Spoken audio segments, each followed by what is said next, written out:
Did you know there are countries where you could earn up to 3 times more than in yours? Stay with me until the end to discover which nation takes the top spot and whether you're ready to make the leap. Welcome to Global Finance 360.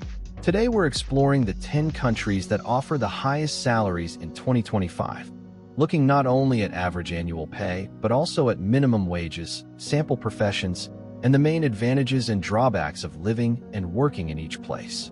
If you enjoy this kind of analysis, please like, subscribe, and ring the bell so you don't miss any of our economic rankings. Let's jump in at number 10, Australia. The average annual salary there is about $59,000, and the minimum wage, set at 23 Australian dollars and 23 cents per hour, translates to roughly $32,000 per year. A nurse can earn $60,000, a programmer about $70,000, and a primary school teacher around $55,000. Quality of life is very high and infrastructure excellent, though living costs in Sydney or Melbourne can eat up a large slice of your paycheck. In ninth place is Germany, with an average salary of $53,000 per year and a minimum wage of €12 and 41 cents per hour, about $25,000 annually. Engineers can make around $65,000, electricians about $45,000, and web developers around $60,000. Germany's labor market is strong, with a powerful industrial base and robust worker protections, but high taxes and not speaking German can be barriers. Canada takes 8th place, where the average salary is close to $58,000 and minimum wages vary by province, averaging around $26,000 per year. A programmer might earn $65,000, a truck driver $50,000, and a construction worker $45,000. Canada is known for its stability, multicultural society, and skilled migration programs, but taxes are relatively high, and many regions face harsh climates. 7th is the Netherlands, with an average salary of $57,000 a year and a minimum wage of about $27,000 annually. A financial analyst can earn around $65,000, a UX designer about $60,000, and a nurse roughly $50,000. High English proficiency and a bustling startup ecosystem are big draws, though housing shortages and expensive rents, especially in Amsterdam, pose challenges. In 6th place is the United States, where the average salary is $62,000 per year. The federal minimum wage is $7.25 per hour, but many states raise it to $15, placing annual minimum earnings around $31,000. A general practitioner can pull in over $150,000, a software developer about $95,000, and a cashier around $31,000. The U.S. labor market is dynamic and diverse, but healthcare and education costs are steep, and income inequality remains significant. 5th is Norway, with an average annual salary of $64,000. There's no official national minimum wage, but collective agreements guarantee around $3,500 per month. An oil technician can earn $80,000, a civil engineer $75,000, and a supermarket worker $40,000. Norway offers a strong welfare state and low inequality, though its extreme climate and the need to learn Norwegian in many sectors can be obstacles. Switzerland ranks 4th, boasting an impressive average salary of $85,000 per year.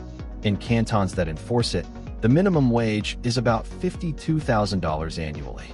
A banker might earn $110,000, a pharmacist $95,000, and a waiter $48,000. Switzerland's cutting-edge financial centers and political stability come with an extremely high cost of living and fierce job competition. 3rd place goes to Denmark, where the average annual salary is $63,000 and minimum wages, set by collective agreements, hover around $35,000 per year. A nurse earns about $55,000, a secondary school teacher around $60,000, and a mechanic roughly $50,000. Denmark stands out for its exemplary work-life balance and free education, but taxes are high and the weather can be gray much of the year. Silver medal goes to Iceland, with an average salary of $70,000 per year and a minimum, via collective bargaining, around $36,000 annually. An energy technician can make $65,000, a tour operator $55,000, and a nurse $60,000. Iceland offers outstanding quality of life and near-zero crime, though its geographical isolation and limited job market outside tourism and energy can be drawbacks.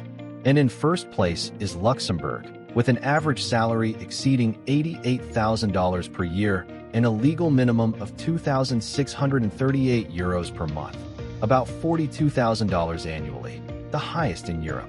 A finance specialist can easily surpass $100,000, a public servant around $75,000, and an administrative assistant about $60,000. Luxembourg's elite salaries and global financial environment come paired with a very high cost of living and intense competition. As you've seen, the countries with the highest salaries don't always provide the best overall balance of life. Sometimes a nation with average incomes can offer better quality of life, social benefits, and stability. Before making a decision, analyze your real purchasing power, the demand for your profession, the quality of public services, and tax burdens.